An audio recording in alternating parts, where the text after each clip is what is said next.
সবাই একটু ধৈর্য ধরে কিছুক্ষণ সময় শুনুন, দেখবেন পাখিদের মিষ্টি মিষ্টি সুরের গান কত ভালো লাগে। সকালবেলায় পাখিদের এই চারিদিক থেকে আওয়াজটা অনেক ভালো লাগে।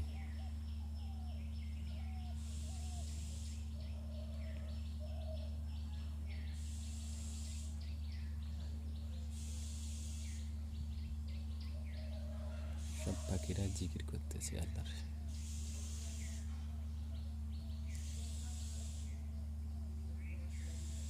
শুনো তুমি কান দিয়ে কোকিলের সুর, শুনতে লাগছে দেখো কত না মধুর।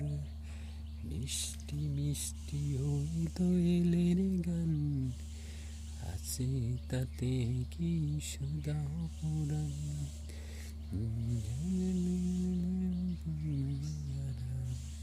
লা লা